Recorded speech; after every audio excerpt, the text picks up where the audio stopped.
Welcome to the 86 Reason podcast. I'm very excited, Matt, because I don't know a ton about your villain origin story, Ooh. but I'm very excited to learn about your background. And this is a podcast about what compels the crazy and insane people of this beloved restaurant industry to show up every day. And I'm so glad you showed up because you got a lot to share, I'm sure. I sure do. I sure do.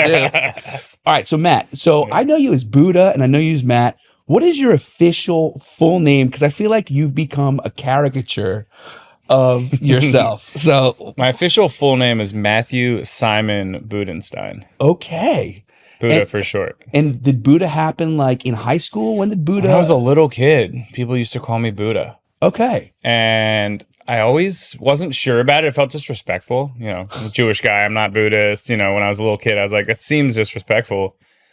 So people kept calling me that. So I would spell it with an AH at the end instead of an HA, just to spell it differently than the Buddah.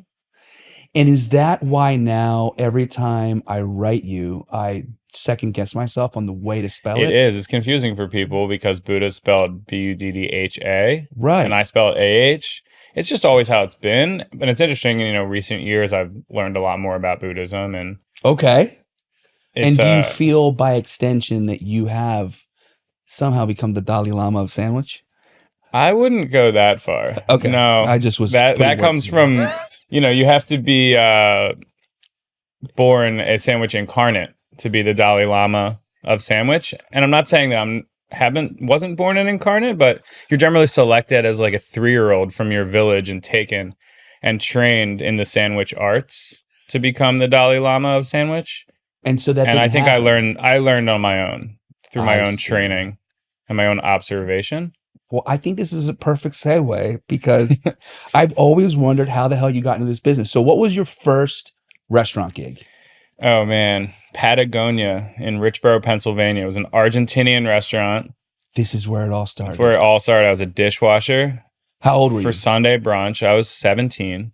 And so you were only doing Sunday brunch? No, I would do a couple shifts during the week. I'd do dinner service, but the Sunday brunch was the worst one. I was like, why the fuck am I doing this? I'm never going to work in a restaurant again. This is horrible. Well, Like obviously, scraping eggs off a freaking plate at 9 a.m. is hell on earth. dude, I think brunch in all of its faceted incarnations is the worst service of all time. As chefs, we don't say brunch. We say early lunch. That's actually, yeah. But dude, so that didn't scare you away. How long did you last at Patagonia? Is it still there? Patagonia's not there anymore. Okay. It's because you left. Well, it was an Argentinian steakhouse, right? Yeah. And the chef became vegan. Oh my So gosh. That didn't definitely really not work out good. anymore as an Argentine steakhouse. So he has Was a it an vegan Argentine- spot now. Was he an Argentinian guy? Yeah. Mhm. And he went Lucci is his vegan? last name, Daniel Lucci. Whoa. Yeah, he went vegan. And they actually own a vegan cafe in South Philly called Love. LUHV. And it's pretty great, people say. I have yet to go, but I'd love to check it out. I think we have to go. We should go check it out. It's vegan? It's vegan. His son Facundo Lucci runs it, I believe. He's an amazing classical guitar player. Oh wow, Yeah. dude. So there's the origin story. When was the last time you talked to these guys? I saw them at the Reading Terminal Market a couple years ago. So there's... Did they remember you? Yeah, absolutely. Were you the best dishwasher that Patagonia? No, it was fucking horrible at it. It You was were so horrible. bad. Yeah, it was really terrible. How long did you Um, last at this place? Almost only a week. What do Because you mean within a almost week, only? he had this stack of beautiful imported Argentine plates. Okay. And I'm going to put them back on the shelf. And I dropped like 15 beautiful imported Argentine plates. And this dude he could yell at you at the time. And I'm taking it out of your paycheck, you motherfucker. You know, all the things. And it scared the living shit out of me. And I was like, I don't know if I'm cut out for this, actually. Dude, really? Yeah. So was that your last shift, the day that you squashed? No, I worked there the rest of the summer. It was just a All summer right. job. I think it was between my first year of high school and college. Okay. Yeah. So it was just a summer job. All right. But I always wanted to get on the line. I was like, I want to cook. And So I you could never did get on the have line this. because I wasn't good enough. You know, I wasn't fast enough, whatever. I dropped too many fucking plates. Yeah. And I always wanted to get on the line because I thought those guys on the line and they were like cursing at each other and yelling at each other and talking shit. And it seemed so fun. So your first experience in the kitchen was with these Patagonia guys, and were you like literally just hanging out observing and gaining an appreciation while you were there, or did Kind you of. before that want to be in kitchens? I never thought I wanted to be in kitchens. I loved cooking. I learned my love for cooking through watching Food Network, honestly. Okay. Watching PBS. I used to love Iron Chef. Okay. Used to love Iron Chef. Did you have a favorite? Masaharu Morimoto is my guy. I love Masaharu. Yeah, he's the coolest. Morimoto-san. Yeah. And that's what gave me a deep appreciation for Japanese culture, too. That was what really did it. So let me ask you, does that mean that for you, Bobby Flay is a villain because Bobby beat Morimoto? I honestly don't care what happens on Iron Chef USA because the new version is nonsense. I thought that was the Japanese one. Did he win in the original Japanese one? I must have missed that. Well, I think I blacked that out of my memory because it's definitely... Because, dude, I think the big deal, and forgive me if I'm wrong, I feel like the big thing was that Bobby Flay won in Iron Chef Japan against Masaharu Morimoto. Interesting. And he was so excited that he jumped on the table and jumped on his cutting board. And it was like he was never like allowed back into the theater again. Right. Well, that's what I mean. So that's the kind of nonsense. It's like spitting on somebody's face. Yeah, it's so disrespectful. When they don't want it. Right. And especially... right. As a restaurant person, I feel like I can openly share that I think some people like it. So what really interested me was seeing these guys from all different cultures. You know, I'd never been in a space before where there was a dude from Georgia named Agron, like the country Georgia, not not the state. Yeah. You know, there's Argentinian dude, there's Mexican guy, there's a couple white dudes from the suburbs, and everyone just like has this camaraderie, even though they speak different languages. Do you think that was the last time that a Jewish kid washed a plate? Was like you like retired and that was it? I don't think so. No, I don't think so. I've washed a lot of plates since then. And probably a lot of like in my career as a chef, I've done a lot of dishes because that's usually how it goes. You know, now I run my own catering business and that must be half a lot of that is half dishes. Really half dishes, which is great. You know, is it? I honestly have come to really enjoy washing dishes. There's a certain zen to it. It's like you have this amount of work to do and you stand there and you do it. There is beauty to actually seeing the work get done. Yeah. Which I think is the thing I miss the most about being in restaurants. But okay, so you do your summer at Patagonia. Yeah. What was your next gig? I went to college at Pitt, University of Pittsburgh. Okay. And I worked at this restaurant to make some cash in college called Fuel and Fuddle. What a name. And what did you do there? I was the fry cook. And it was a late night spot. It was open till 2 a.m. Okay. And they would do this late night happy hour from 10 p.m. to 2 a.m. Almost the whole menu was half price, and it was a college. And what kind of like the classics? Burgers, wings, fries, nachos, but good. They cared about their food. Okay. It was the first place I saw that people really elevated their kind of bar food. Is that spot still there? It just closed. It's really sad. It was there for a long time, maybe 15 years. Yeah, and that's where I learned that kitchens are fun, and a lot of bad stuff happens in them. Yeah. Like bad stuff, meaning like, you know, like before overcooked burger. Well, no, I mean before the nighttime rush, you like clean up from dinner service, go smoke the biggest blunt of really bad weed you could imagine, and then that's what Pittsburgh's do a late night service for 4 hours of just getting your ass handed to you, constantly dropping fries, sweet potato fries, regular fries, you know, making wings, making burgers nonstop for hours and hours, just so like stoned out of your mind from bad weed. Sometimes bad weed hits just a different way. You know what I mean? Yes, it's a different thing. Like, no, I've never done it. So to the point where the head line cook actually banned me from the pre-late night service blunts after a while because I was just too slow after. I was like, I got a lot better after I got banned from the pre-night blunts. You need sativa. I think so, but that's before there was indica sativa. It was back in the day. You didn't have choices. Dude, so it was like, do you want it with seeds or do you want it with stems or with seeds? Yeah, exactly. Yeah. You kids these days have no idea how good you have it.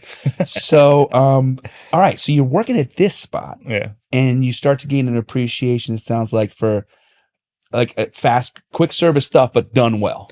Definitely. And you did you work there for a long, long time? Worked there for 2 years. Which is a long, long time. It was a good amount of time. Then especially I decided to pursue some academic pursuits. You know, I thought I was going to be an economist or a psychologist or, you know. Now you get to be somewhere both. in that world. Yeah. And I think my takeaway from the restaurant was that it wasn't really for me. In that restaurant? in that restaurant. Did you, were you like ready to walk away at that point? No, I liked certain aspects of it, and I didn't like certain aspects of it. It led what to. What didn't you like back then? At least, like, this is your formative years, and you're like, honestly, I think at that point in my career, I didn't have an appreciation for hard work. I didn't really know what it meant to like bust your ass for 8 straight hours, and you're sweating, and you're dropping hot shit on yourself, and you're cutting yourself, and you're slipping on a wet floor. Yeah. Do you think like especially working as a fry cook and all that stuff, like, I feel like you don't get to use your brain as much, right? No, it's just nonstop. Yeah, it's nonstop, and it's hard work. It's dirty work. You smell horrible. All my clothes smelled like a fryer. My forehead would break out in acne under my hat just from, sweating, right? From sweating but not just sweat. It was like oil sweat. Yeah. It like weaponized oil. Dude, I understand what you're talking about. It's really something. And I didn't think I'd ever want to do that again, but I loved food and I always wanted to be in the industry. I thought the food industry was so cool. There was so much mystery to it. And it attracted so many interesting people. For sure. There's always good wine, always good beer, always beautiful women around. I was like, I like this. This is cool. The energy is palpable in a restaurant. So, okay. So you're doing your academic pursuit. You work some time in restaurant, but are you in the vein of restaurants? You're kind of like the black sheep of your family, right? Because everybody else has completely different careers. Yeah, doctors. Couple accountants sprinkled in, but academics mostly. So I would imagine that your family was happy that you started to, or maybe they didn't even know how entrenched you were at that point. Like, how did these conversations go? Like, how's school going? I'm doing fries on the weekend. Like, how? I think they probably just thought it was just a job to make some cash, which it was at the time. I didn't know there was a career in it. I mean, I still don't know if there's a career in it. Is there? Let me know. Dude, as long as you're suffering for something, there's a career in it. That's what the Buddha says, that life is suffering. But as long as you're working towards an attainable goal of making it better for mankind, then we're doing it right. I like that. Yeah, I don't know much about Buddha, but I like you. Yeah. So, okay. So, all right. So when did you get back in? So did you go finish your studies and do all that stuff? Finished my studies. I needed a job after college and a temporary job, about a year. So nothing too serious. We were going to travel to Argentina, or we did travel to Argentina. My girlfriend at the time and I spent a year traveling throughout South America. So we did about 6 months in Argentina, Uruguay. Was Patagonia restaurant and an instrumental? Yeah, it really was. That was a big interest. It really piqued my interest. The cuisine, the culture. So yeah, we spent a year traveling South America. Who's got better food, Paraguay or Argentina? We didn't go to Paraguay, but I will tell you, or Uruguay. All the weed in that region comes from Paraguay. It's called Paraguayo. Okay. And it is god awful. It's called prensado. So it comes in a brick, like a literal brick that's pressed. And you have to take a serrated knife and like shave it off. Wait, so this is in Uruguay? This is in Uruguay and Argentina. Yeah, like it all comes from Paraguay. It was called Paraguayo. Okay. And it was really bad. It would just give you a headache. It wouldn't even get you stoned. These are things I didn't know. Yeah, the more you know. This is important. Yeah. So do you think that it was actually mate that they were it trying was probably to... mostly mate. They would like sprinkle some formaldehyde and be like, here's your weed. Yeah, that'll be 100 pesos, please. And here's a Tylenol as well. Dude, it was more. It gave you way more of a headache than anything else. I'm sorry, bro. Yeah, I'm sorry. Such is life, It is. You learn along the way. You learn. So we got to get back to the States and get some better weed. So, okay. So you're down there for a couple years and you hadn't been in the kitchen since your days at, what was it called? Fuddle and something? Fuel and Fuddle. Fuel and Fuddle. So you hadn't stepped in a kitchen since then, right? I hadn't, but so before this Argentina trip, what I was going to say was to make money, I got a job at Bruno Brothers. Which one? On 9th Street, the OG. The only like the real one. The other ones are great, but this is the... And for those it's a legendary those of you that don't know, Bruno Brothers is a classic, old school, Italian market, South Philadelphia institution. It's I mean, in my honest opinion, for the longest time, I don't know how it is these days, but it was the place where if you wanted to get lost in any kind of cheese or canned fish or olive oil, charcuterie. It was where I was the gained my standard. first appreciation for fine food, where I learned a world that I didn't know existed. Dude, okay, so you go work at the Bruno, and how long you were there for? Like a year? I was there for a year before I traveled. Yeah, and working in that spot, I mean, it's a busy spot. Yeah, and it's a place where, I mean, I think every cross section of food lover in Philadelphia and people visiting go there. Yeah, so that was my entry point into the industry in Philly. Was meeting all the chefs that would come in and all the beverage managers that would come to buy bitters. It was right when like kind of the bitter trend started, when, you know, Fee like Brothers started to 2010s? make 30 different types of bitters, and we Mole had them bitters. all. Yeah, exactly. Aztec chocolate bitters were so good. So I would meet all these interesting people from all the different restaurants, and they'd invite me to come in. And they would always, you know, send out some dishes, and I got treated like I was, you know, like a dude in the scene. And finally I was And you're a fresh learning college that there was grad a at scene. this point. Yeah. So you're in like your early 20s. Yeah, I was probably 21, 22. And dude, I think one of the things that's really hard for a lot of chefs and culinarians to adjust to is having a lot of interaction with either guests or just people in general, because I feel like a lot of people thrive in the back of the house. Right. Not necessarily with tighter social interaction. So how did you like the interactive part? The customer service part of it was my favorite. That's where I really learned the art of customer service. You know, not just the art of the sell, like the art of the upsell, but the art of really making sure a customer has a great experience, you know, through education. Yeah.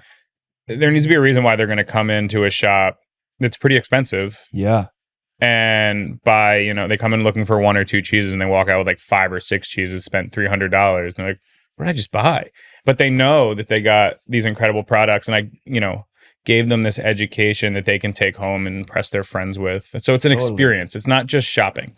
Right. It's a full experience. And that's what I learned that food service could be. It could be more than just feeding people. It can be an experience. That's what DeBruno's really taught me. Man, I miss the old DeBruno's. So, okay, so then you go to South America. You do your thing down there. Was the money you made at DeBruno's, was that what you were trying to use to essentially like give you the sustenance and financial ability to hang out for the year? Yeah, we were kind of just bumming around Argentina for a year, South America in general, you know, not bumming around, like having these amazing experiences. Sure. My partner at the time worked as an English teacher. Okay. And I just traveled around, took a lot of photos, you know, met people. Yeah. It still is and was then a really cheap place to live. I lived on $7,000 for a year, which is the money I made pretty much. I had saved up. Right. Yeah, you can live pretty well, like eating amazing steaks, right? For $7,000 a year. I think things are changing just a bit as their currency starts to stabilize. Yeah. But I'm with you. I love Argentina. So you do a year down there and you come back? Came back and needed a job again, right? All right. You got to make the money. You just ripped through $7,000. Ripped through my life savings pretty much. And yeah, so I was walking around a Reading Terminal Market one day and saw this cheese shop called Salud Maria, and I was like, "Oh, that's a cool place." Still there? It closed maybe 6 or 7 years ago. It was legendary. It was there for 35 years. I remember. It was one of the original places in like the new version of Reading Terminal Market. When it got redone, they put a new roof on it. Became nice again. Yeah. Yeah. Ed Schiamani was a legendary guy. Is he still around? No, he passed away right around when they closed. It closed a couple years before he passed, but he was a very prominent gay business owner in Philly during the AIDS epidemic. And was really on the forefront of helping people during that epidemic. And got it. He was really an incredible dude and ran an amazing store. Was he there usually like as the face of the store? Yeah, he was for a long time. By the time I got there, a little bit less. Okay. So I got a job there. So you as work as a at cheesemonger. so round two cheese. Round two cheesemonger. It's what I knew. I kind of just like, it was inertia, right? I was like, oh, my last job was a cheesemonger. It was interesting. I learned a lot about it. It's what I'm good at. Yeah. So let's go do that again. So I worked as a cheesemonger at Culinary, and we had this manager who was tough. She was new as a cheesemonger, but she thought she knew a lot about food, and she wanted to be this, sorry if you're listening, but hey, what are you going to do? She was tough, and she didn't really know what she was doing, and she didn't really understand that level of customer service and experience. Was she not ready for the interactive part? She wasn't the big cheese. Okay. So she was a stinky cheese. So I became the big cheese. Oh, so I talked to Ed and I was like, hey, I can do this. Give me a shot. So at like 24, I became the manager of my own cheese shop. Okay. Still making like $12 an hour, but I was the manager of a cheese shop.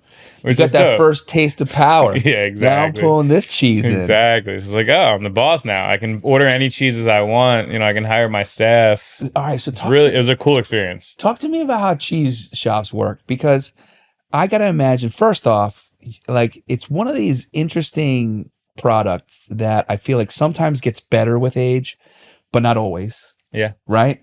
And then you're ordering from all these specific like cheese dairies, right? And like how like were you in charge of everything from getting invoices paid to everything but invoices paid, all of the ordering, invoices I would hand to Ed and he would take care of that. And he did a great job at that. Yeah. Which is another important part in the industry. You need a bill payer who's really on top of it. Yeah. That old payroll float. Yeah. It's a real thing. As a guy with an invoicing company, I think shout out. I know. Yeah. I know. Out. It's pain. Yeah.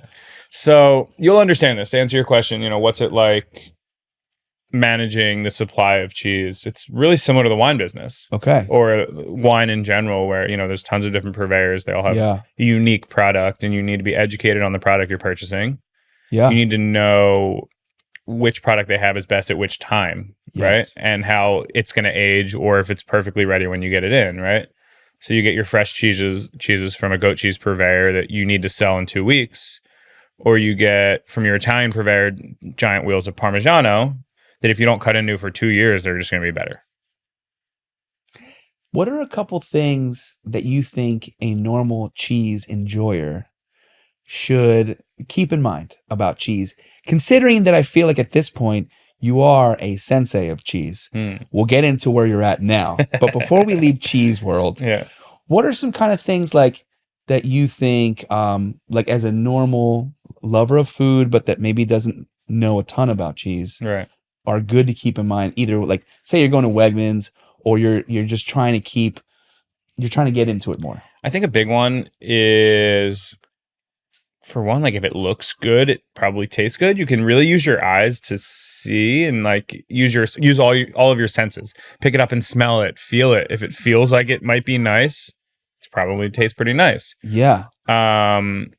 So inspecting cheese with your all eyes. of your senses is a full sensory experience, I think. Do you think that it's appropriate in a lot of cases to ask for? Because I know in the higher end cheese shops, you can very comfortably ask for samples and stuff. Totally. Right?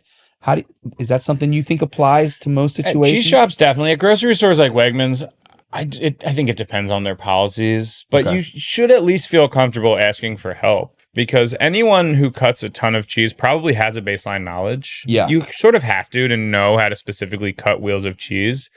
It's not usually something you pick up in a day, because it is pretty specific. Yeah. So they tend to have a baseline knowledge. So if you, even at Wegmans, go to the cheese department, you can probably ask some questions and they can guide you in the right direction.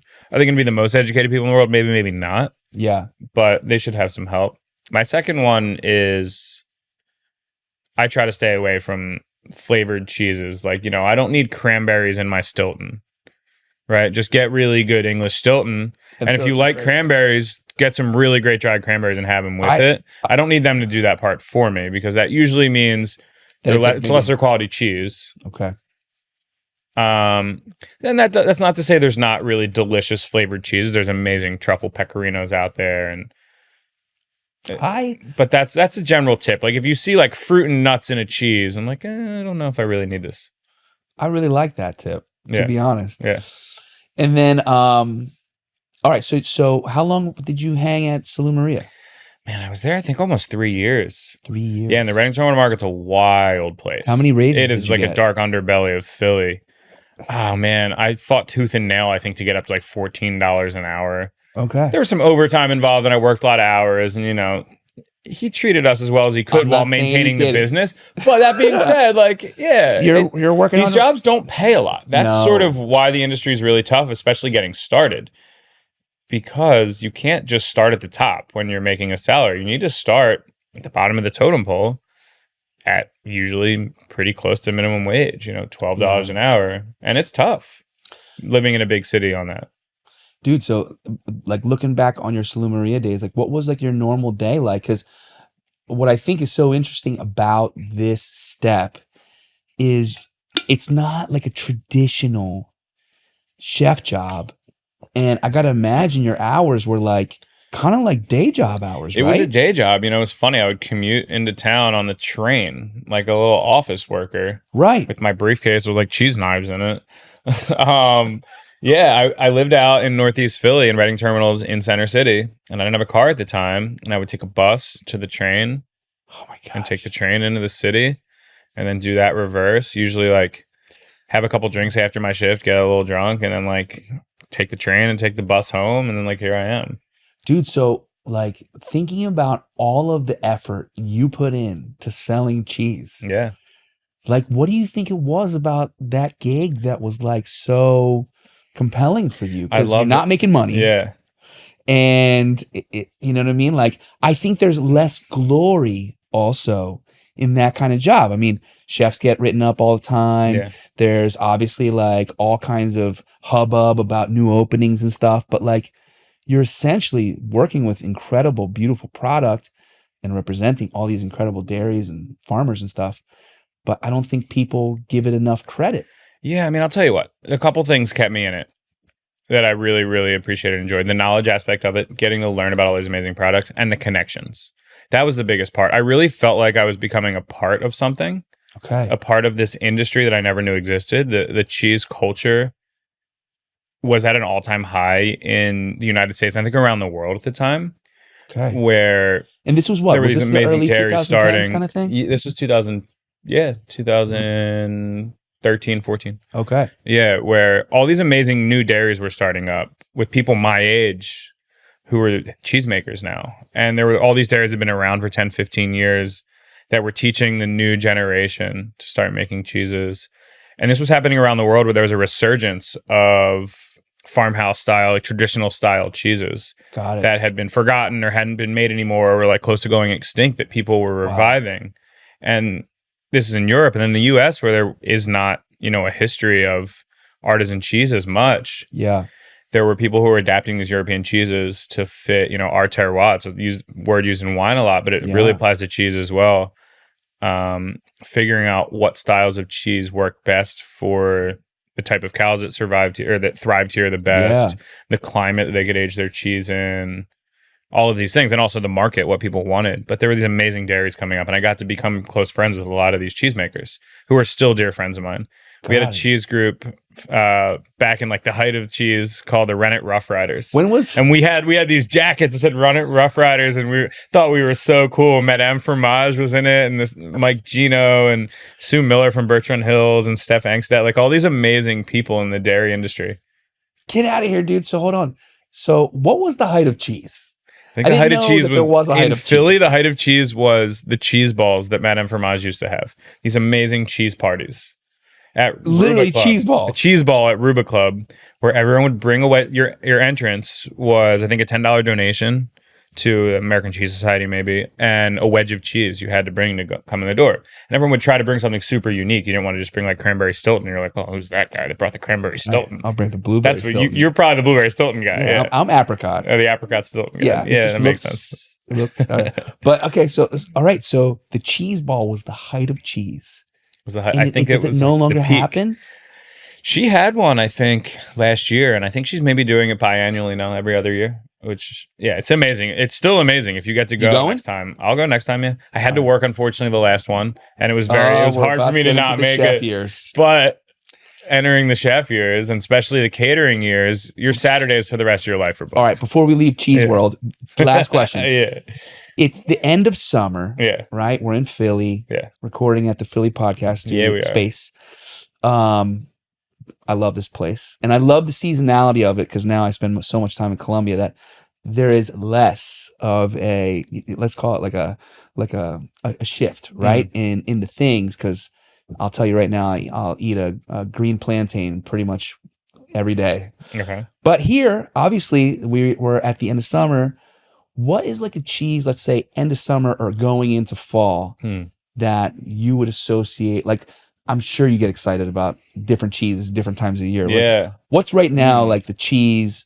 And it could, be as simple as a ricotta or something. Interesting question. I mean, the answer for me is whatever pairs perfectly with what's in season. Yeah. And it's tomato season in Philly right now. There are the most beautiful tomatoes imaginable everywhere you look. In my garden, my farmer friends have these incredible tomatoes. And so it's mozzarella, fresh mozzarella, hand stretched. Bertrand Hills Farm makes an incredible hand stretched mozzarella.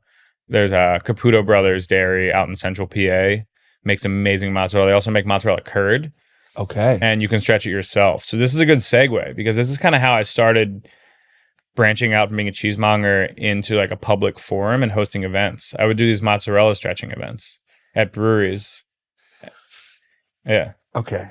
So I've always wondered about this because mozzarella as a fresh cheese, I feel like I don't have the sophistication or the understanding about mozzarella to really appreciate. I mean, of course, sometimes you can taste that maybe the milk tastes more intense, or that the way that it's sitting in is cloudier or not. But like, as something that to me seems so interpretational, especially like us, like I didn't have a cheese family. I didn't have cheese. Aren't you Basque? There wasn't cheese everywhere? Yeah, but it's just sheep's milk cheese. But they're so good. They're great. Amazing. They're great. But it wasn't like this thing where like, there wasn't this tradition of pulling your own mozzarella. Right. There wasn't this tradition of like burrata or things. So many interpretations of fresh cheese. Sure. Yeah, I think fresh cheese is more, I guess the Basque don't do those ultra fresh cheeses. Yeah. And it has to do with preservation and climate, I guess, right? Yeah. I'm sure there were some fresh cheeses from some dairies. Sure. But a lot of those fresh cheeses maybe were kept like very close to the villages where they were produced because they didn't travel very well, right? Makes sense. And that's why these Basque cheeses are these like beautiful aged wheels that last, 2-3 years. Totally. Like it's like cannonball goat cheese called Garosta. I love that cheese. Yes. All right. So you love all cheese. Love all cheese. Is there a cheese you don't like? Is there a cheese I don't like? Do you like Limburger? Here's the thing about Limburger. There's really amazing versions of washed rind cheeses out there. Washed rind is what Limburger is. It's what gives it that funky, like red tacky rind to it. Okay. And Limburger is like a mass-produced version of it. I see. Right? Okay. So I love that style of cheese. There's some really amazing, funky washed rind cheeses, but that's maybe not a particularly great one. Okay. All right. So mozzarella, you're pulling mozz. Pulling the mozz. Doing events. Stretching the mozz. Yeah. And then, so how does this lead into the next chapter of your life? Yeah. So I can't remember exactly why I left Culinary. I think it was just time.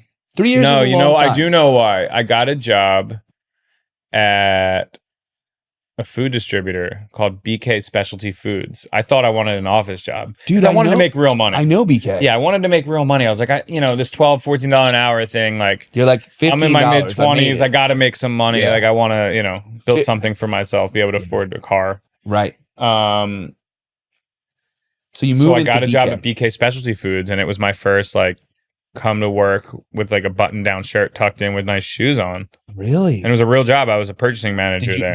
Okay. So you were a desk job for I the was distributor. In charge, or like one of the people procuring the specialty foods for this distributor. And it was cool for a time. And then I realized, damn, I have a cubicle job.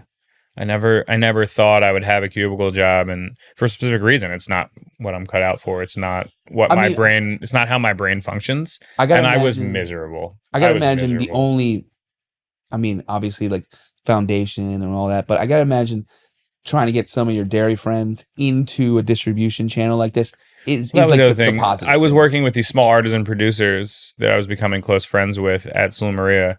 And then it went from that to these giant corporations like Belgioso. Right. And then you're just, ordering through a spreadsheet. You're like filling out a spreadsheet and emailing it over, and that's your order. You're not like calling Sue to be like, hey, Sue, what do you have this week? What's really good? And you're like, I'll have 85 cases of Chile mozzarella, please. It's like, right. It's terrible. So you lose that touch with like the artisan side of it. Yeah, that and the hours weren't for me. I had to get there at 7:30 in the morning and type at a computer all day. I'm just not, not cut out for that life. And it was interesting. Was this the beginning of your parents' dreams of your professional career, like slowly starting to like? Well, I don't think they knew. They're like, oh, he got a real job finally. Thank God he's not just, running this cheese shop at the Reading Terminal Market anymore. Like, he wears a suit now to work sometimes. That's cool. Should have worn a suit to the cheese shop. Maybe he's a real boy. Nope. Yeah, and it's funny. I think I lasted there less than a year, like 9 months. And there came a time where the owner and I had this conversation. Like, how do you think it's going? I'm like, I don't know. How do you think it's going? He's like, And we sort of mutually agreed. Like, I didn't quit. I didn't get fired. Neither one. We just kind of agreed, like, this isn't really working. It's like when you break up with a partner and it's sort of just like, yeah, you're right. This isn't working. It's a double and it just wasn't working. Okay. And I got this amazing opportunity through a friend who worked for BK Specialty Foods. He was one of the sales reps who went to the co-op. One of his customers was Weaver's Way Co-op. And then he also was a member there and he would shop there. Okay. And where the hell's he Weaver's said they Way were looking Co-op? for a deli manager out in Chestnut Hill. So Chestnut Hill is technically Philly, but it's almost a suburb of Philly. Yeah. And there's this amazing co-op. They have this yards. community-owned grocery store. They have yards, yeah. And it was this amazing place. It was a really incredible experience. I was the deli manager there. So I got to run a cheese shop, but I had a salary and benefits. Oh, wow. And it was my first kind of foray into what that looks like. Like I was still my own boss for the most part. Okay. I answered to higher you ups. ran the department. But I ran the department. And was this the first time, like at Sula Maria, hence the name? I mean, obviously you guys back then had to have had meats. Right? Oh, yeah. Sula Maria had incredible charcuterie, salumi. Right. Yeah, it was so funny. So many people, even people that work there, would call it Salumaria. Yeah, I work at Salumaria. It's like Sula Maria. Like, come on. And coming from Bruno, it's like that hurt me deep inside when they'd be like, yeah, we work at Salumaria. It's like, oh, no. Salumi. A lot of shenanigans went on at that place. The other side of it was a hoagie shop that was pretty notable for their hoagies. In the co-op.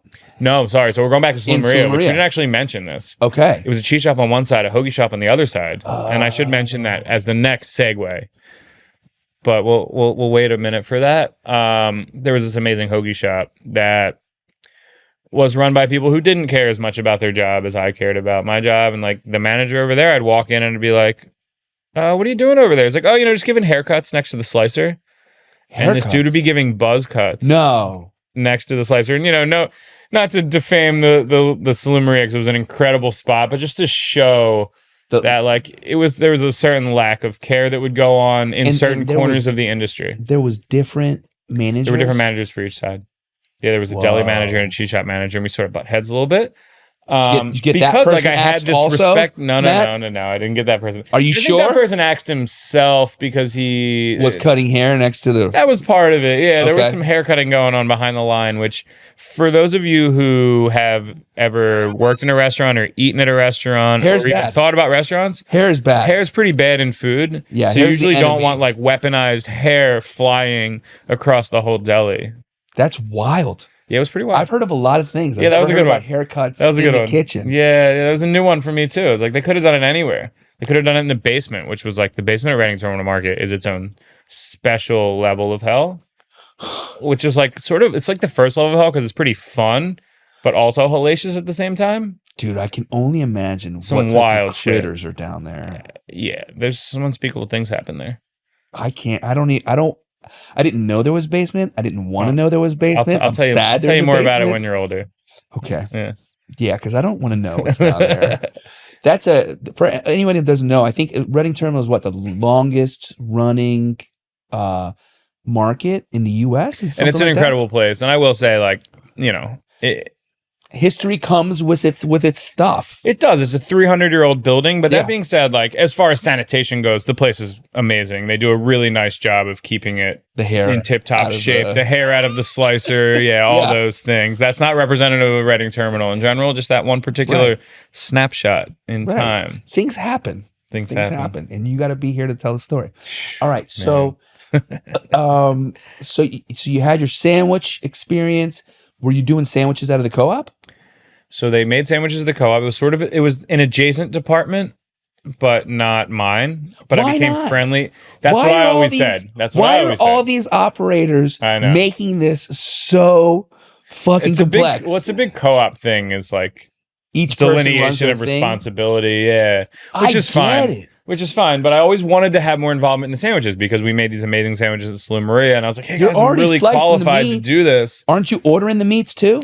Yeah. Does that mean there's two people ordering meats? Ordering, yeah, two And people you're not ordering meats and cross-utilizing the cheeses. meats? A little bit of cross utilization, a little bit, but Who I gets was in doing more trouble when specialty there's cheese and over-ordering charcuterie. of perishable fresh cheese? That was me. Yeah. That's what I'm saying. Yeah, and I don't like this and the setup chef for at you, the Matt. time, it was an interesting time. Okay. But this being said, I always tried to, get some of my hoagie knowledge infused into this place, and it didn't really get met with much enthusiasm.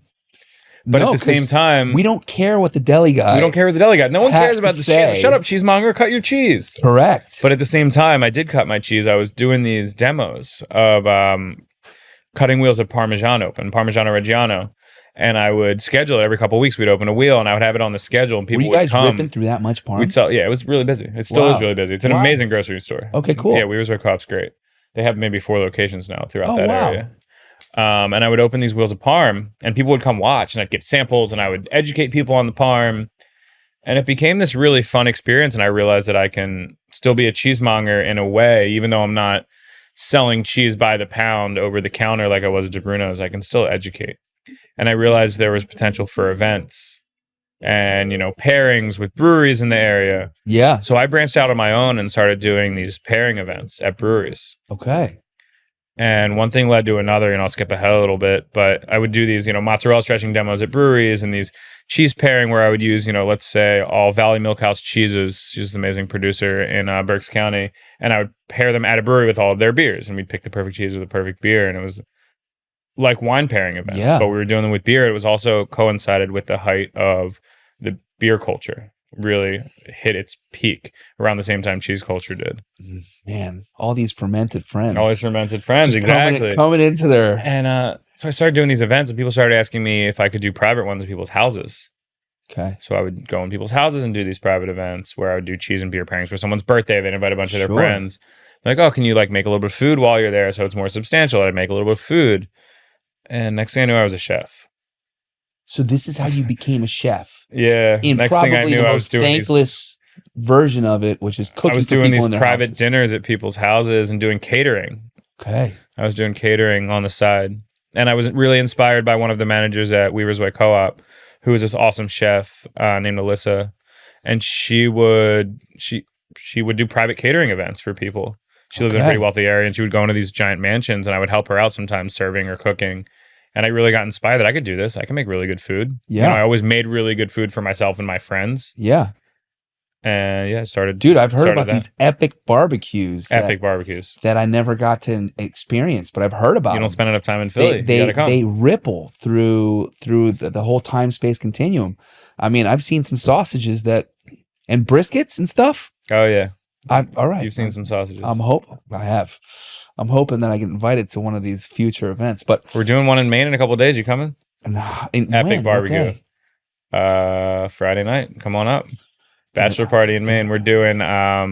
We call them $1 million meals. So we used to live in this house in South Philly with a bunch of my friends, and we would have these epic feasts where we would a couple of us were chefs, and there was a sommelier in the house.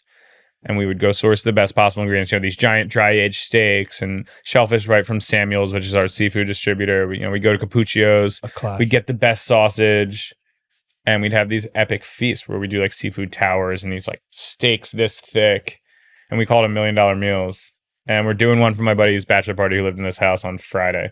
So it's like a recreation. We used to actually call them Rotolo and Grills. You know what Rotolo are? The No. little pizza rolls that I think maybe Vetri made them famous in Philly. Rotolo. So they're like these pizza roll-ups topped with a pistachio pesto. Okay. And we would always make these Rotolo, and we would always grill a bunch of food. And Okay, we'd have so, I these mean, Rotolo and grills. You're making dough. You're doing all kinds Yeah, of we're stuff. doing all this stuff. Okay. So you're doing these $1 million meals for your friends. And you're doing a bunch of catering stuff. Like, did this lead to actually getting more involved into day-to-day operation stuff? Like, yeah, throughout doing these events, these private catering and working at the co-op still, there was a moment where I realized that it could become a real business to just do catering and just do events. yeah. So I left the co-op and actually started focusing on that full time. And it's tough. It's a fickle business. It's a fickle business. Yeah, dude. Like, what were things you weren't expecting, or what were things you weren't prepared for that were just challenges? how much planning it really takes? Okay. You're so busy with the events coming up this month, and you don't realize you need to start making calls about the events in 3 months and in 6 months. And I still struggle with that. You're still so busy doing the day to day. Yeah. It really takes a lot of planning for the future. How about marketing and stuff? Like, how do you actually find clients and stuff? It was so much word of mouth, a little Okay. bit of social media, but really just through the network of people that I've built. And, I've reached the point in my catering business that I have now. We're skipping ahead a little bit. Sure. But, all these years later, I'm finally an adult, I think. Some people might agree. Yeah, to a degree. I think it's overrated. I have to be an adult tendencies, yeah. Whatever. Right. You know what I mean? Yeah, I have a driveway and a backyard with a garden that's fenced in. That's an adult tendency. I saw bubbles the other day, and that was it. I was like, am I I'm done being tripping right now? adult Look for at the these entire bubbles. day. Yeah. Right. So, okay. So now talk about your current catering business. Yeah. So we skipped a major aspect, and Which we'll go back to, but we're- okay. So I have a catering business called Infinite Abundance now, which is full service catering. Weddings, parties, anything from 20 people or small, intimate 4-person dinners in people's houses to 200-person weddings. Does Infinite Abundance refer to the fact that you're not worried about food cost? Not exactly. Not exactly. Okay. But I know a guy who helps with food costs through his invoicing business. Sometimes, yeah. No, So, where does Infinite Abundance come from? Like, how did you come up with the name? Yeah, so it actually comes from a Deepak Chopra book. It's really it's very influential to me. It's called the seven spiritual aspects of success. That's not exactly it, but it's somewhere along those lines.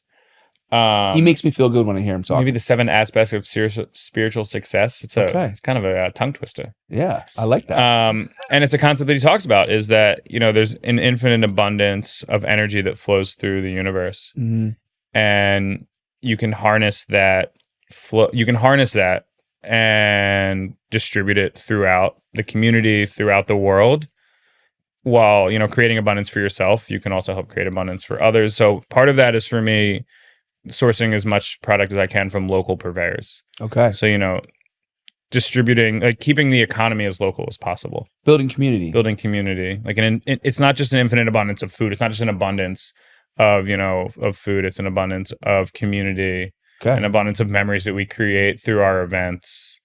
And those, I think that it is really limitless. But dude, the events, at least the stuff I've seen on social media, they really span the gamut in terms of like what types of events, right? Like I feel like you've done 3-day retreats that are like focused on health and yoga, and you've done weddings, and I feel like you kind of carved out a niche for yourself in like a wellness community. Absolutely. I feel really blessed that I have this community separate from the food community of, yoga and spirituality. Yeah.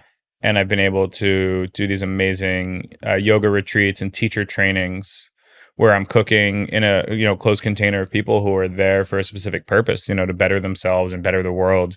And I'm there to nourish them for whether it's a 7-day retreat, a weekend retreat, or I've done 21-day retreats where I'm just cooking 3 meals a day for these people, and you become like a family.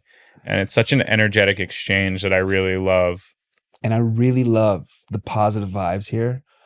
But I can only imagine the fucking hell it is to be stuck in a box with humans that all have their own specific, like, Like Hollywood diet. I'll be honest. I love that challenge though. It can be tough because everybody, the last one I did, there were 16 people and there were 8 gluten-free and a couple were non-dairy, but 1 ate butter. There's all these different things that it's actually becomes fun. It inspires me. It's a challenge. Okay. And it helps my ideas flow. Okay. When I have a challenge that I have to kind of figure out rather than just like, I can eat anything. What do you want to make me? It's like, oh, then I have no idea. But if you give me a certain specific set of rules that I need to follow, then I can kind of figure it out.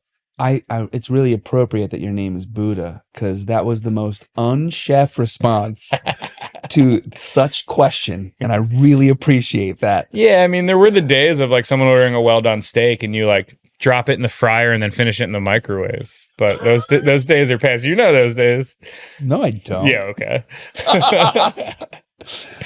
So you're doing catering, and I can imagine, I mean, I've done some catering events and I always remember how I don't think people appreciate how much work goes into it. Oh yeah. Set up, the prep, the communication, the back and forth, the how many people, are the you infrastructure confirmed? too.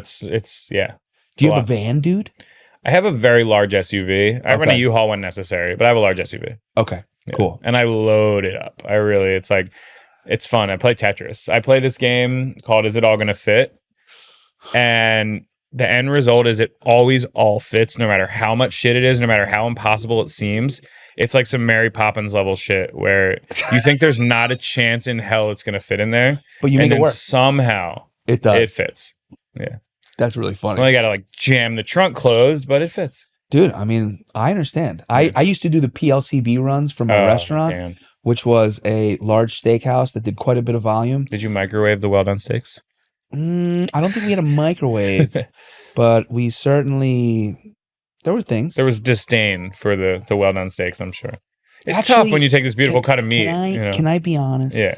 As a steakhouse veteran, the well-done steak was the perfect fodder for all of the seared pieces of meat that didn't make it out in the previous nights. Interesting. So you would just save them, you'd throw them in the cooler and be like, oh, someone ordered a well-done steak, and you'd pull it back out and refire it.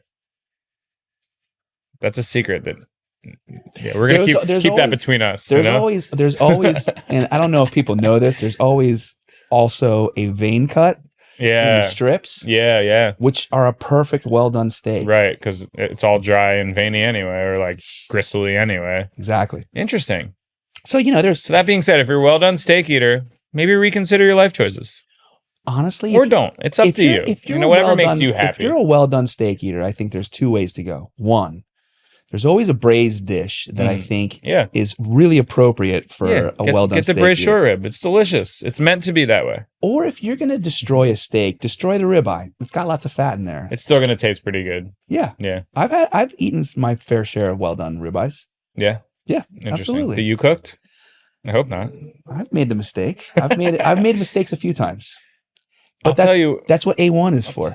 Right. I'll tell you the opposite of that coin is the steaks in the basque that they serve, like so rare, but they're still so tasty. They cook them for a really long time. Although you had a over bad wood experience. or charcoal. I had one disappointing experience that was it's a tough one. At a temple of beef. At a temple of beef that I was, praising and looking forward to for a couple years. It was a little bit of a server error. They made an assumption about my ability to eat a lot of food, and they didn't know me. And they made the wrong assumption. They made the wrong assumption. They take a lot of pride in giving a customer, and I won't name the name of the steakhouse, but it's a temple of steak in the Basque. Yeah. And they want to give each customer the perfect steak for them. They didn't know that even though I ordered the whole rest of the menu, my perfect steak was still, a fat 2-kilogram steak. Yeah. They didn't realize they were messing with. They didn't know who they were talking to. What was it called? The Uruguay guachero guy? Oh, the gaucho. The gaucho. No, I'm talking about your ganja. Your ganja. Oh, the prensado guy? Yeah. I mean, you can eat everything. That's a lifetime ago, but yeah, you can. Okay, so then let's talk about sandwiches. Sandwiches. Because I feel like sandwiches are a very important part of your life. And I think as a Philadelphian in general, there is a respect and love for sandwiches that I don't think necessarily happens in many other places of the world. Yeah, we have an amazing sandwich culture. It's like, I feel like the sandwich meccas are like New York, New Jersey, and Philly. How about Chicago? No? Doesn't make the list? Is a hot dog a sandwich? All right, are we going to talk about this right now? Is a hot dog a sandwich? How about an Italian beef? Yeah, okay. And Italian beef's good. You don't, okay. Roast pork's better. All right. I am not here to offer my opinions on the show. Listen, a really great Italian beef is really good. I've had one. I think Portillo's is a really famous one. Is that the hot dog place they do beef? Yeah. That might be it. I've had some really good ones, don't get me wrong. But I do think like the best Italian roast pork in Philly is better than the best Italian beef sandwich. But that's just while we're at Big it, Lebowski says that's just like my opinion. Who does have the best Italian roast pork? Ooh, that's a good question. It's an important I really love John's roast pork. They're like old school traditional style. Yeah. It's easy to park. Yeah. Also, Reading Terminal Market. What's the banger? The Knicks. Yeah, of course the Knicks. The Knicks is the shit. The Knicks is probably the best, especially because I love the broccoli rabe there. John's only does spinach, and I think when spinach sits in a steam table, it gets a little mushy. All right. But the broccoli rabe at the Knicks. So I think the answer is probably for traditional the Knicks. Cancel. Love it. Hate you. Yeah. No. Yeah. Kick them out of Philly. No, they're great. I think it goes back to saying like, because my favorite sandwich. But when I was eating gluten, my favorite sandwich. This guy, on that asshole. Sad state of affairs. It's like, so what's the hardest part about being a chef when everyone has these dietary restrictions? I know. Like, this guy. No. I order appropriately, and I don't send it back if demi-glace is on the plate. I have seen him eat gluten sometimes too. I have, yeah. When you get hammered, you get hammered. Yeah. But I was like, I love Balay's.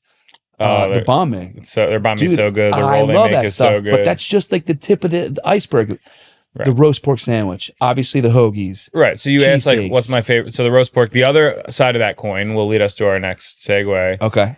The best new school style roast pork, I think, is Liberty Kitchen, which is my restaurant. And what makes it makes it new school? Just before we move any forward. So Chef Bo and I, when we were developing our new version of Liberty Kitchen, we moved to a much bigger location, and we wanted to make kind of our take on the classic Philly roast pork sandwich. Okay.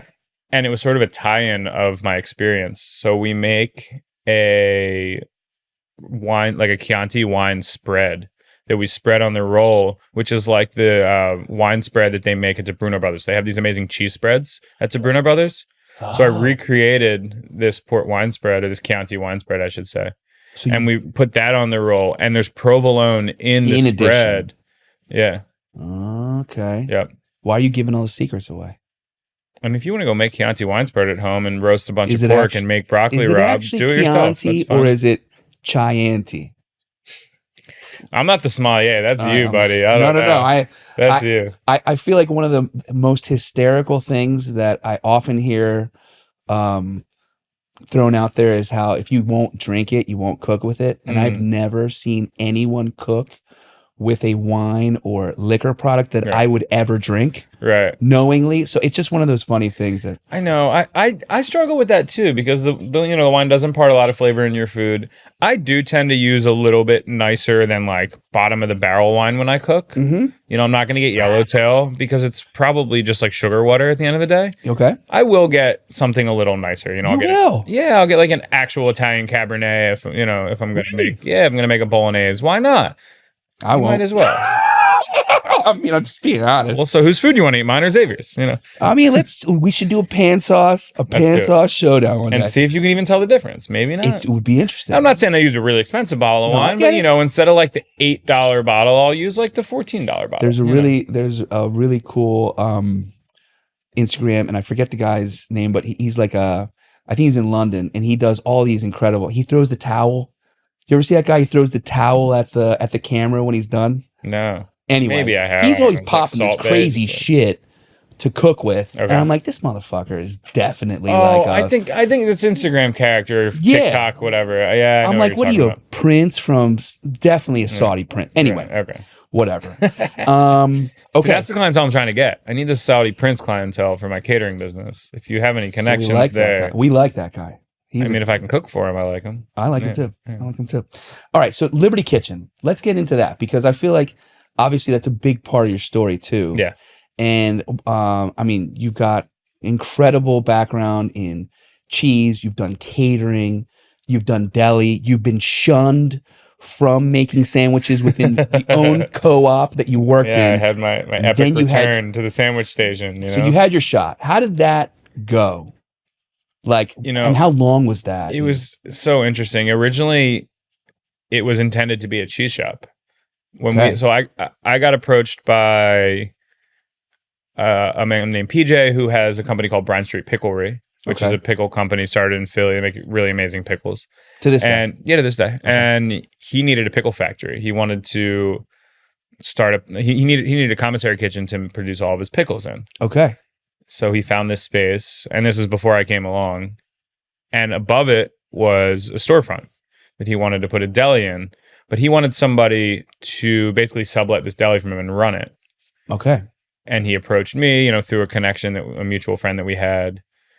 And I was going to run this deli as a cheese shop that maybe made some sandwiches in like a small grocery store, like a specialty food store in general, like a DeBruno's, like my take on a DeBruno's.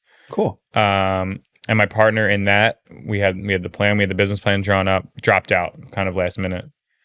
And I didn't really know what to do. So PJ and I decided to go at it together. PJ being Pickle Man. Okay. So Pickle Man and I have been in this business together for about 6 years now. Whoa. Yeah. And you have slowly kind of like moved out of day-to-day ops, but like how long were you? Yeah, I mean, at the original location, which was on Front Street in Fishtown. So you guys opened right before the pandemic? Right before the pandemic. We opened a year before the pandemic. Oh, man. And luckily we were established enough. I like poured my life's work. Every recipe that I'd ever, figured out in my life wound up on the menu at Liberty Kitchen. Yeah. We started with this amazing tomato pie that's really taken off.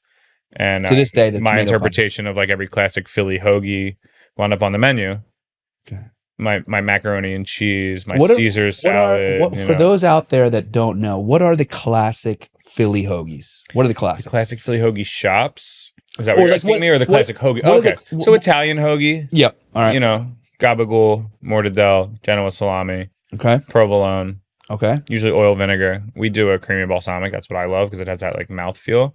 People really shun mayo on Italian hoagies. There's no mayo on a hoagie thing. But like I sneak mayo on a hoagie and call it creamy balsamic. What's your favorite mayo? My favorite brand of mayo? Yeah. People are really crazy about their brands of mayo. Like Duke's the best. That's exactly why I asked. I think there's a lot of good mayos out there. My favorite mayo is a homemade aioli that I make myself, maybe. Is that a loud answer? What kind of oil you Duke's use? is really good, though. I try not to do too many seed oils, and that can be a different conversation for a different podcast. Another reason. But I use avocado oil when I make it myself. You add garlic? Depends on the aioli. We do a lemon thyme garlic aioli that's really, really nice. All right. Yeah. So, all right. Sorry, I jumped off the. All right. So you got your sandwich shop going. How long did it take for you guys to feel? How long did it take for you to like finally feel like you had some momentum and traction? Yeah, I mean, we got a following pretty quickly because there weren't a lot of. The neighborhood was kind of burgeoning. It hadn't really come around yet. There was a lot of building around where we put the restaurant in Fishtown on Front Street. But some people had recently moved there and wanted some nicer options for their lunch, right? There were not many lunch options. Okay. And we had a counter and you could sit and order a hoagie and eat at the counter. And I sort of made it into that experience that I really wanted it to be of like, oh, while you're eating your hoagie, I have this amazing cheese. Let me give you a taste and we can talk about it. And I'd have these regulars come in and really became an experience as much as coming to get a sandwich. So we really got this following of customers that loved what we did and loved that we, used nicer ingredients in the traditional Philly hoagies. And then the pandemic hit, right? And we didn't know what to do. We didn't know if we should shut it down or keep it open and see what happened. And we kept it open, and the community really rallied around us. The regulars that we had built really stuck with us and would order 2 or 3 times a week sometimes. Sick. We put out a drive for gift cards the first week, and we sold thousands of dollars of gift cards. Nice. And the pandemic wound up being pretty good for us. It really, really, it built a lot of customer loyalty for us. That's amazing. I mean, that was such a weird time. It's hard to even process that right now. But I mean, I'm sure it was super challenging. I mean, I remember just our business in general, like within a week, we Yeah. went from, let's call it 1,000 restaurants that use Shoebox to like 150. Yeah. And we were all just like, okay. What are we gonna do? Time to drink Did you whiskey. downsize your staff? No. I just started drinking all day. I'm not even joking. Yeah, I mean, it was the same. only way to try and process That's all there was. stuff. And it was like, you know what, summer? Yeah. I remember one day I was like, okay, it's just summer. This is just summer.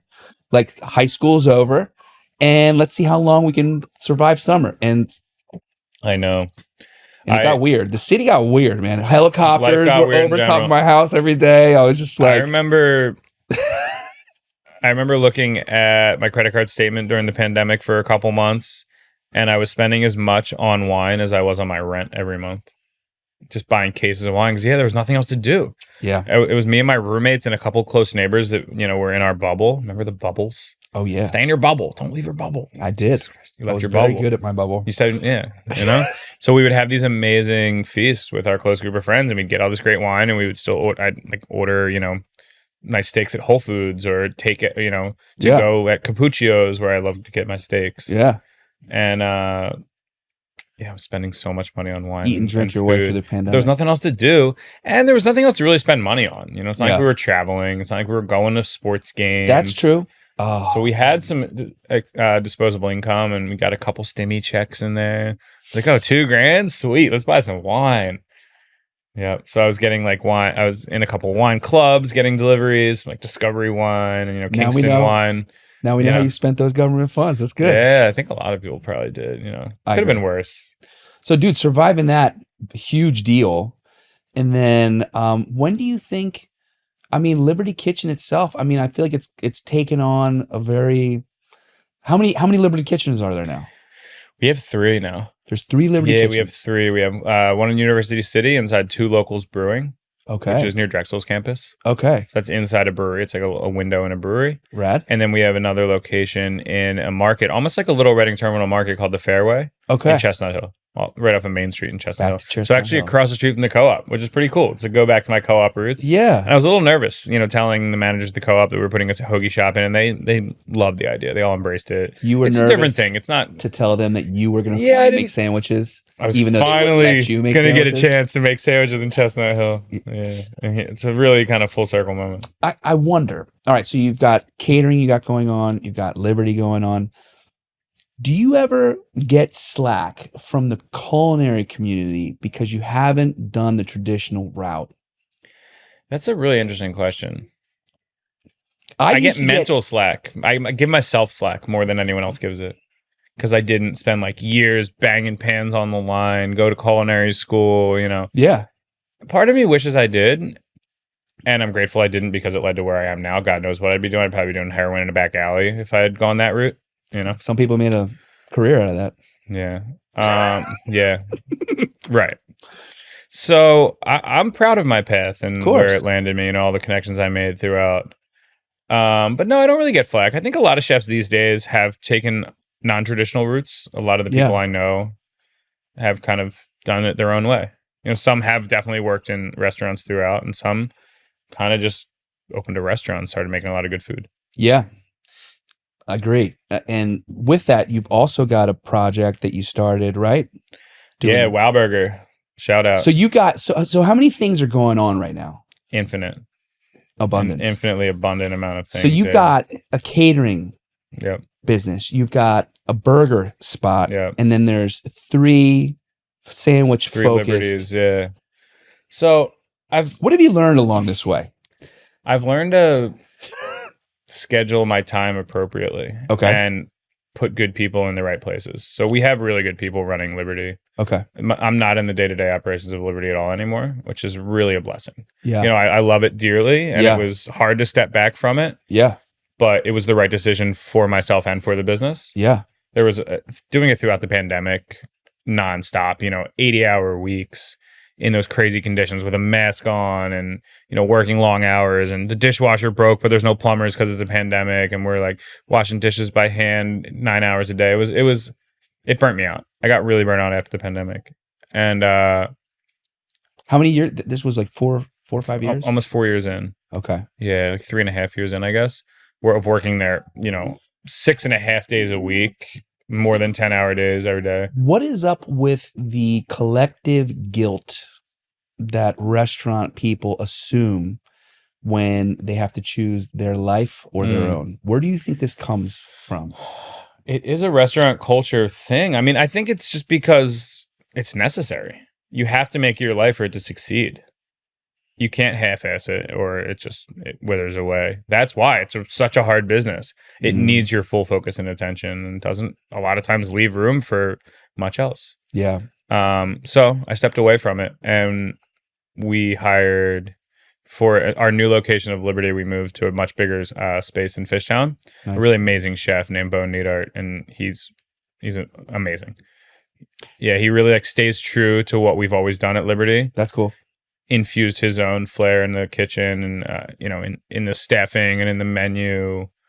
He does an amazing job. So he's a lot of the reason that I'm able to not be there day to day, and he runs it with my business partner PJ, and we have an amazing director of operations Nicole as well. That they're the team. Okay. Yep. Can I ask you an honest question? Yeah. What would you rather? You're a chef and owner of a lot of businesses. Considering that there's all kinds of things happening all the time, and I struggle with this.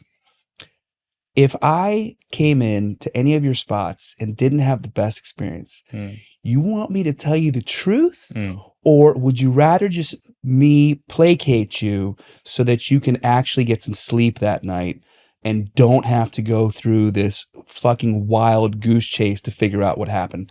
What is better, to live ostrich style or not? Because I just want to be able to approach this. I want to know the right truth. Well, I will say the wrong way is leaving a fucking Yelp review.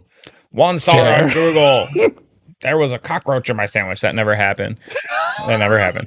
Although we did get a surprise visit from the health department once. Okay. On Thanksgiving, when I thought they're do a ton, working? Thanksgiving Eve, we do a ton of catering for Thanksgiving every year. This is at the old location when we used to do a lot of packaged meals for holidays, and they came on Thanksgiving Eve. And we're like, yeah, we're here for surprise inspection. I'm like, can I ask why? Like, we had a complaint. We're like, what's the complaint? They're like, there was a cockroach found in a jar of pickles that was made in your commissary kitchen. No. And it wasn't, this product wasn't made by us. It was, we used to rent our kitchen space out to other businesses. And I was like, first of all, this sounds like bullshit. This cockroach doesn't just crawl in a jar of pickles. You don't seal it up and Second this of all, isn't a thing. And it turns the right out fermentation, that sounds delicious. Right. So somebody called the health department and accused these people who were using our kitchen of finding a cockroach. Turns out it was an angry ex-roommate who faked a call into the health department and they showed caused up on this Thanksgiving. whole fucking hullabaloo over it. some angry roommate bullshit. And that's what the health department does, Shout out Philly Health Department. But they don't follow through. They live by their own rules. Shout out. If any of you are watching, I love you. Thank you. That's what Dave Grosvenor has built his whole career on. Yeah. You got that right. How immediate they are. That's fantastic. If you ever do need anything, call Dave. He will make it right for you.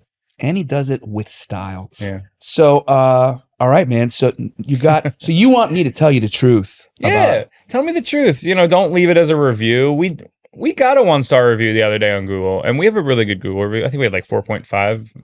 Not that I pay attention or anything, but okay. So you got that one review you never paid attention to. We got a bad one, and it was somebody got an Uber Eats order, and their hoagie was a little soggy because it got pickle juice on it. I'm like, just call the shop, and we'll do our best to fix it. We called Uber customer service, and they couldn't help us. Uber customer service doesn't make your hoagies. Call the fucking restaurant. That's the biggest thing that I would advise to consumers who are upset that got delivery. DoorDash doesn't know how to fix your hoagie. Call the fucking restaurant. All right. I think that's important information for all to know. But yes, tell me if there's something wrong. All right. Yeah, if there's a cockroach in your pickles, I want to know. Well, dude, there's one time. I'm just kidding. Fantastic, dude. So, all right. So to end this, because we could go forever. But so what is it now, do you think, on the day-to-day that is keeping you excited on a daily basis in terms of your relationship with the industry? Is it because I feel like now Liberty is doing its thing, Oh, yeah. right? Like, what do you? When was the last time you went to Liberty? Today, right before this. Today. Right before this, yeah. How often are you at Liberty? A couple times a month, to be honest with you. I'm really appreciating and Yeah. enjoying the fact that Liberty Kitchen actually is libertus. Yeah. Is that a word? Yeah. Or you. Yeah. All right. I was liberated from the kitchen. That's I really liberated nice. myself. And are you Yeah. eating when you go in there? Like what's your Yeah, relationship? sometimes I had this amazing banana pudding that Bo made today. It was great. Is it weird for you at times? It was at first. It was hard for me to let it go and also go in and not be like, this is wrong and this is wrong Sure. and what's up with that and why is this here? And the first few times I went and I did that, and You like caught yourself? I caught myself, and I had this conversation with Bobo. I was like, yo, you're not here every day. Like, you can't really come in and be like this. I'm like, damn, you're right. Yeah. I can't. You're right. But it is an adjustment. And he does such a good job. He genuinely does. I'm not just saying Yeah. that. Like, he is incredible. That's awesome. And, I trust him fully. And yeah, if I notice something now that's like, oh, this thing's out of place, I might just like go tell him like, yo, I saw this thing. You might want to check it out. But I'm not gonna like go on the line and be like, this is fucked, and like throw Right. it across the room. Because chefs, George style? I don't do that, but there are chefs that do that. You've seen them, I'm sure. The best part about it, dude, is Yeah. now when I do complain about Liberty, you can just blame him. Yeah. So this is perfect. Yeah, it's Bo's fault, sorry. Yeah, it's Bo's fault. Well, dude, like I said, we could go on and Yeah, on. we could. But I really appreciate you spend some time with us because you're obviously super busy. Tell us about how we could find you and like how we can get some catering. And Yeah. will you do catering in the Basque Country? Like, I will Tell travel us everything. anywhere. Yeah, I've done events in Japan.